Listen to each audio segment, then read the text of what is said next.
काहीच रिॲक्शन नव्हती करत माझी, कारण मला हे आतल्या आत माहिती होतं की होणार आहे आणि मी त्याच्यात असणार आहे. सुहास आजीचं तर विचारायलाच नको. मी तिला आजी म्हणतच नाही, खरं तर मी तिला सुहासच म्हणते, कारण ती आमच्यातली सगळ्यात तरुण व्यक्ती आहे. ते मला असं म्हणायचं की मी सिनेमा लिहित नाही, ती कॅरेक्टर्स माझ्याकडनं ती लिहून घेतात. आणि जिम्मा हा कधीच आमचा नव्हता, तो यापुढेही आमचा नाही. या चित्रपटाला जर यश मिळालं तर कदाचित प्रेक्षकांनी ही पात्रच 3, 4, 5 माझ्याकडनं करून घेतील आणि मला ते करायलाही नक्की आवडेल. हे तर आपल्याला सगळ्यांनाच माहिती आहे की मराठीमध्ये हिरो हिरोईन हे मोठे नाही आहेत, तर गोष्ट ही सगळ्यात मोठी असते कायम. मग हिरो असो हिरोईन असो कोणी का असेल, ती गोष्ट जर का अप्रतिम आहे तर मग प्रेक्षक जाणार म्हणजे जाणार. मी त्यांचं ऐकत असतो प्रत्येक वेळेला, काही पर्यायच नसतो, आपल्याला त्यांचं ऐकावंच लागतं.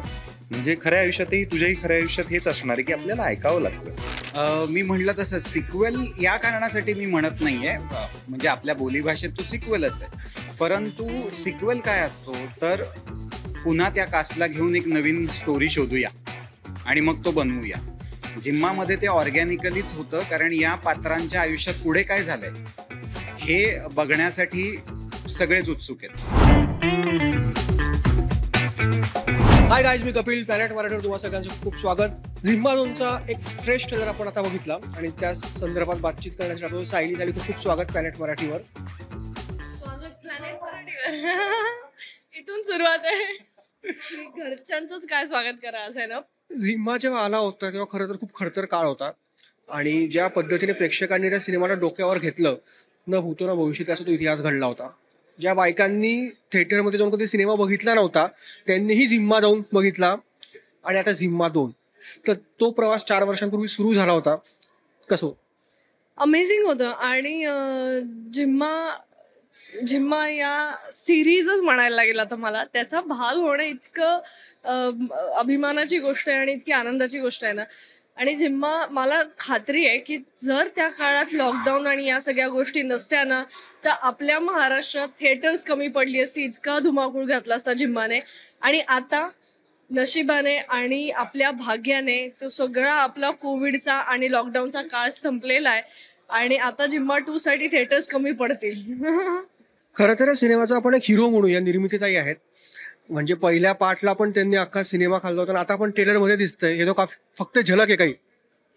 फक्त झलक ही, कारण मी तिचे काही सीन्स आणि शॉर्ट्स बघितलेले. मी हसून हसून वेडी होऊन पडले आणि मला हसण्याचा लूप लागतो. तो माझा लूप लागून मी पाऊण तास मी हसत बसले होते एक तिचा सीन बघून.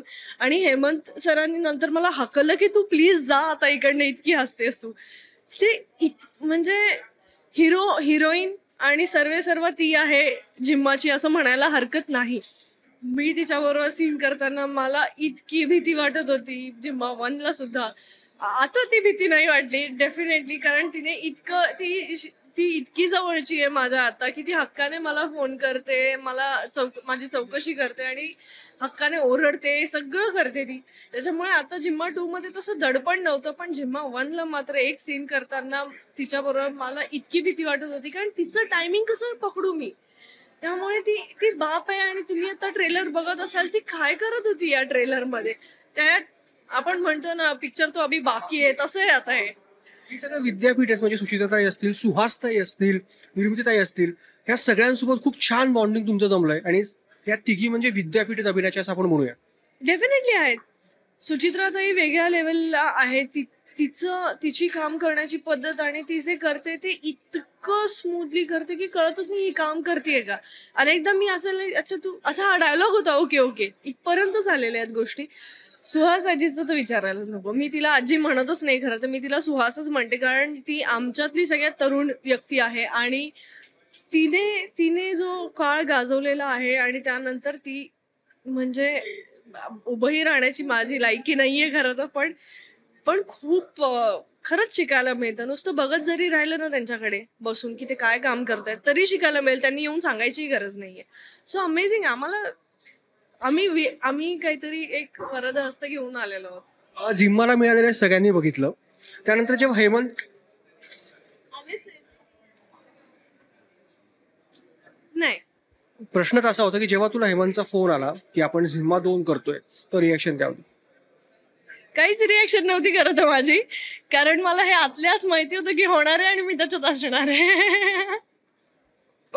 जसं तू मगाशी म्हटलंस की सिक्वल नाहीये झिम्मा 2, पण एक वेगळा प्रवास त्या 7 बायका ज्यांना महाराष्ट्रातल्या प्रेक्षकांनी अक्षरशः भरभरून प्रेम दिलं. 4 वर्षापूर्वी तो खडतर काळ होता कोविडचा, आणि आता पुन्हा एकदा नव्या जोशात, नव्या उत्साहात नवीन ट्रिपवर आपण जातोय.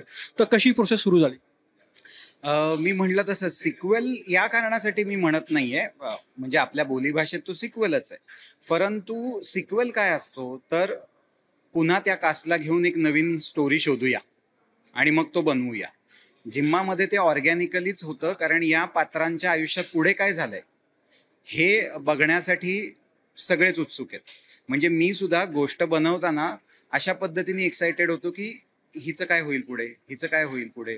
आणि असं ठरलं की ही ट्रिप नसून यावेळेला ही रियुनियन करूया, कारण मागच्या ट्रिप नंतर या कदाचित पुन्हा एकदा या ट्रिपसाठीच भेटल्यात.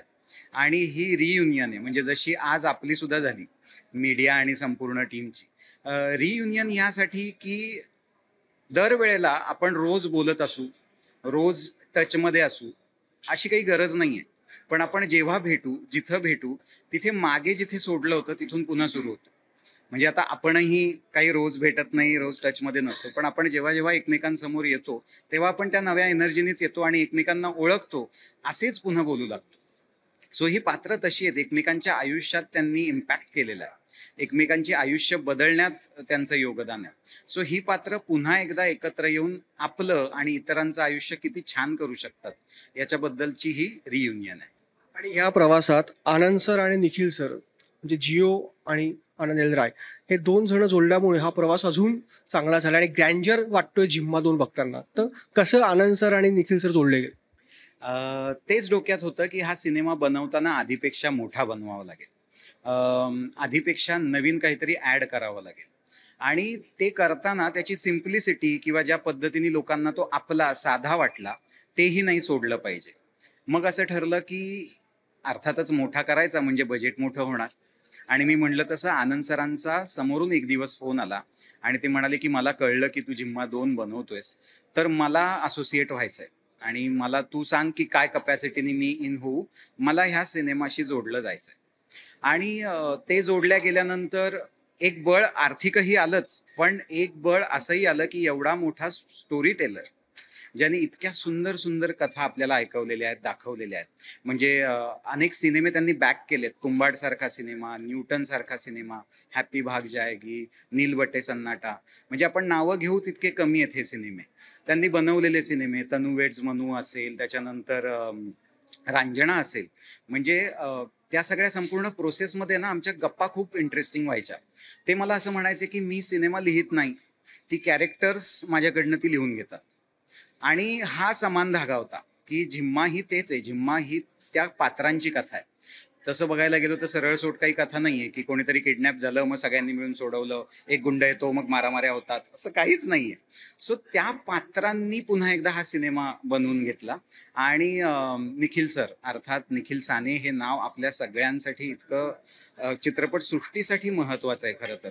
म्हणजे आज जर आपण सर्वाधिक चाललेल्या 5 मराठी चित्रपटांचं नाव घेतलं तर त्याच्यामध्ये सगळेच सिनेमे हे निखिल सरांचे. सो त्यांचं जोडलं जाणं, कारण मला असं वाटतं की त्यांना करेक्ट माहिती आहे की मराठी प्रेक्षकांपर्यंत सिनेमा कसा पोहोचवायचा. सो एक माणूस आनंद एल राय जो सिनेमा बनवण्यासाठी पाठीशी भक्कम उभा राहिला, आणि एक माणूस निखिल साने आणि जिओ स्टुडिओज जो लोकांपर्यंत पोहोचवण्यासाठी भक्कमपणे पाठीशी उभा आहे. सो मला असं वाटतं की हे या चित्रपटाचं भाग्य आहे आणि ही या चित्रपटाची सगळ्यात मोठी जमेची बाजू आहे.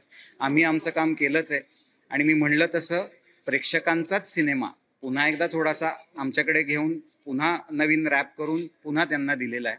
आणि जिम्मा हा कधीच आमचा नव्हता, तो यापुढेही आमचा नाही. या चित्रपटाला जर यश मिळालं तर कदाचित प्रेक्षक आणि ही पात्रच 3, 4, 5 माझ्याकडनं करून घेतील आणि मला ते करायलाही नक्की आवडेल आणि आम्हाला बघायला पण आवडेल. Thank you thank you. शेवटचा प्रश्न, 7 जणी आहेत, यातली तुझी सगळ्यात फेवरेट कोण? त्याला माहितीये मी रागवणार नाही आणि मला माहितीये त्याच्या मनात कोण आहे, त्याच्यामुळे तू आता काही उत्तर देऊ शकतो. नाही, यातली फेवरेट म्हणता येणार नाही, पण जिम्मा 2 मध्ये मला कौतुक करावं असं वाटेल. माझी मैत्रीणच आहे ती, सुहास जोशी. वय वर्ष 77. या सिनेमात जे काही म्हणजे आता तुम्ही ट्रेलरमध्येही बघताय की ती बोटिंग करते, ती सगळे ॲडव्हेंचर स्पोर्ट्स करते. ती कुठेही थकली नाही, कुठेही असं म्हणाली नाही की आज नको, एवढंच करूया का. पाण्यात जायचंय, पाण्यात गेली. म्हणजे याच्यात एक अंडर वॉटर सिक्वेन्स आहे, त्याच्यामध्ये ती पाण्यातही गेली. सो माझ्या दृष्टीने ती फेवरेट आहे की या कारणासाठी की मी तर 77 बघीन की नाही मला माहित नाहीये, पण वयाच्या 77ला आपल्या कामाशी एवढं प्रामाणिक राहून आपलं काम एन्जॉय करता आलं ना, तर मग आपण टिकू. म्हणजे हे शिकण्यासारखं आहे की प्रत्येक काम हे नवं काम आहे असं जेव्हा आपण अप्रोच करू आणि ह्या कामामुळे आपलं काहीतरी आयुष्यात होईल असं जेव्हा आपण मनाशी ठरवू, तेव्हा ते काम अधिक चांगलं होईल. हे शिकायला मिळालं सुहास जोशीकडनं. त्यामुळे मी असं म्हणेन जिम्मा 2 साठी माझी फेवरेट सुहास जोशी. आणि मला आवर्जून उल्लेख करावा असं वाटेल निर्मितीताईंचा. भन्नाट बॅटिंग केली, म्हणजे पहिल्या भागात पण आणि त्याच्या ट्रेलरवरून तर दिसतंय की काय बघायला मिळेल. हो. निर्मिती सावंत काय आहे, म्हणजे आपण काय बोलणार. ते एक लहान बाळ आहे. चित्रपट सृष्टी किंवा चित्रपट हे माध्यम हे तिच्यासाठी गार्डन आहे. म्हणजे आपण म्हणतो ना इमॅजिका किंवा SL वर्ल्ड अशा ठिकाणी जर लहान मुलांना सोडलं तर ती कशी बागडतात आणि काहीही करतात, तसंच चित्रपट हे निर्मिती सावंतसाठी एक गार्डन आहे. तिला सोडायचं, हाताने धरून तिथपर्यंत न्यायचं, सोडून द्यायचं, पुढे ती बागडते. जिम्मा 2 मध्येही ती अक्षरशः बागडलेली आहे आणि तिची आजवरचं जे काही तिचा अनुभव आहे तो सर्व तिने पणाला लावलाय. आणि मला त्याचाही आनंद होतो की सिनेमाच्या शूटच्या आदल्या दिवशी निर्मिती मावशी अतिशय इमोशनल झाली होती आणि तिचं असं म्हणणं होतं की खूप दडपण आलंय आणि मला माहित नाही उद्यापासून तुम्ही जे लिहिलंय, तुमच्या ज्या अपेक्षा आहेत त्या पूर्ण करू शकेन की नाही. तर मला असं झालं की या वयात, करिअरच्या या टप्प्यावरती ही इन्सिक्युरिटी एवढ्या मोठ्या अभिनेत्रीला आहे, हेही पुन्हा शिकण्यासारखं आहे. आणि तिने तर रंग भरलेच आहेत, आपण ट्रेलर बघतोच आहे. ट्रेलरचं भरभरून कौतुक होत आहे त्याच्यात. मला वाटतं निम्मा वाटा निर्मिती सावंतचा आहे. थँक्यू सो मच आणि wish you all the best. Jhimma 2च्या कलाकारांशी आपण गप्पा मारतोय आणि आता आपल्यासोबत आहे सिद्धार्थ. खूप खूप स्वागत तुझं. इंद्रधनुष्याचे रंग असतात 7, तसे या सिनेमात पण ह्या 7 बायका आहेत आणि कलरफुल सिनेमा दिसतोय. आणि याला अजून एक महत्व म्हणजे आनंद राय ज्यांच्या सिनेमात कलर रंगाचा एका प्रतिबिंबाप्रमाणे वापर केला जातो, तो यावेळेस जोडले गेलेत. त्यामुळे झिम्मापेक्षा झिम्मा 2चा हा प्रवास खूप ग्रँजर असणार आहे. डेफिनेटली असणार आहे. कारण म्हणजे आपल्याला सुद्धा, आता मी सुद्धा ऑडियन्स म्हणून जेव्हा एखाद्या सिनेमाचा दुसरा भाग पाहायला जाईल तेव्हा मला पण हीच अपेक्षा असते की पहिल्या भागापेक्षा मला दुप्पट मजा यायलाच पाहिजे. नाहीतर मग काय राहील, मग कशाला करायचं. तर जिम्मा 2 मध्ये सुद्धा आय रिअली होप आणि मी खूप एक्साइटेड आहे या बाबतीत. आणि मी अभिमानाने सांगू शकतो की दुप्पट चांगला सिनेमा आम्ही बनवलाय सगळ्याच दृष्टिकोनातनं. मग ते रायटिंग असेल, अभिनय असेल, डिरेक्शन, म्युझिक, सगळ्या डिपार्टमेंट्सनी दुप्पट चांगलं काम केलेलं आहे. अँड आय एम शुअर प्रेक्षकांना ते आवडेल. 4 वर्षांपूर्वी जेव्हा झिम्मा आला होता तो प्रेक्षकांचं भरभरून प्रेम मिळालं होतं. म्हणजे कोविड नंतरचा तो खडतर काळ होता आणि त्याच्यात प्रेक्षकांना सिनेमागृहापर्यंत आणण्यात एक मोठी हिंदी सिनेमा अपयशी ठरत असताना झिम्माने प्रेक्षकांना आणलं. आणि अशा बायका ज्यांनी कधीही सिनेमा थिएटरात बघितला नाही त्या आपण सिनेमागृहापर्यंत वळल्या. तर आता झिम्मा 2चा प्रवास जेव्हा तुमचा सुरू झाला तेव्हा सगळ्या गोष्टी कशा जुळल्या? प्रवास सुरू झाला म्हणजे जिम्मा 2 करायचाच आहे हे पहिल्या वेळेला अजिबात ठरलं नव्हतं. कारण पहिल्या वेळेला आम्ही ते सगळ्यांनी एकत्र मिळून धमाल करत काहीतरी केलं आणि ते प्रेक्षकांना भयंकर आवडलं. त्याच्यावरनं हे रिअलाइज झालं की त्यांना साधं काहीतरी पण खरं काहीतरी करून दिलं तर आपल्या मराठी माणसांना हेच जास्त आवडतं. त्यांना खरेपणा खूप आवडतो आणि त्यांना खरेपणाच लागतो. कुठलाही आविर्भाव त्यांना अजिबात आवडत नाही. मग काही आविर्भावाने केलेलं असेल तर ते पहिले रिजेक्ट करतात. कारण हे तर आपल्याला सगळ्यांनाच माहिती आहे की मराठीमध्ये हिरो हिरोईन हे मोठे नाही आहेत, तर गोष्ट ही सगळ्यात मोठी असते कायम. मग हिरो असो हिरोईन असो कोणी का असेल, ती गोष्ट जर का अप्रतिम आहे तर मग प्रेक्षक जाणार म्हणजे जाणार. म्हणजे जसं आपल्याला आता फॉर एक्झाम्पल सैराटमध्ये बघायला मिळालं, रिंकू आहे किंवा आकाश आहे, ते ते ते नवखे होते, ते हिरोज नव्हते असे, पण ती गोष्टच इतकी आउटस्टँडिंग होती की प्रेक्षकांना भयंकर आवडली आणि त्यांनी डोक्यावर धरलं. तसंच मला असं वाटतंय की गोष्ट सुंदर असेल तर आपला मराठी माणूस जाणार म्हणजे डेफिनेटली जाणार. आणि तेच जिम्मा 2ची पण खासियत आहे की गोष्ट आउटस्टँडिंग आहे, मस्त गोष्ट आहे आणि एस्पेशली म्हणजे स्त्रियांसाठी बायकांनी बनवलेली फिल्म आहे ही. पण त्यांना तर मजा येईलच, पण आपली पुरुष मंडळी सुद्धा धिंगाणा घालणार आहेत फॉर शुअर. मला एक विचारायचं, सिनेमात तू या 7 जणींचं गाईड दाखवलं त्यामुळे तुझं ऐकतात, हा. पण कॅमेऱ्या मागे काय परिस्थिती असते? मी त्यांचं ऐकत असतो प्रत्येक वेळेला, काही पर्यायच नसतो, आपल्याला त्यांचं ऐकावंच लागतं.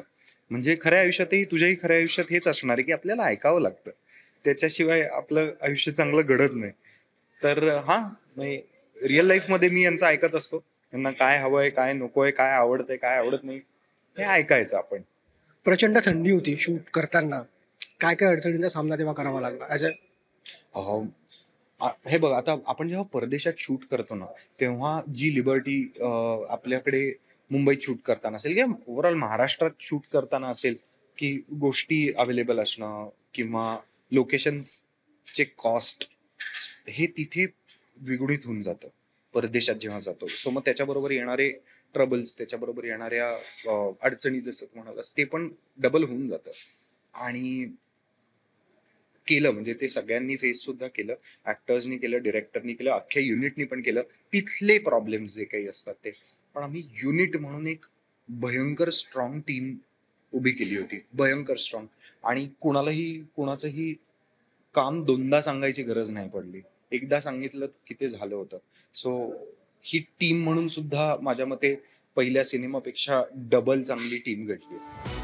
Thank you Siddharth, all the best. Thank you.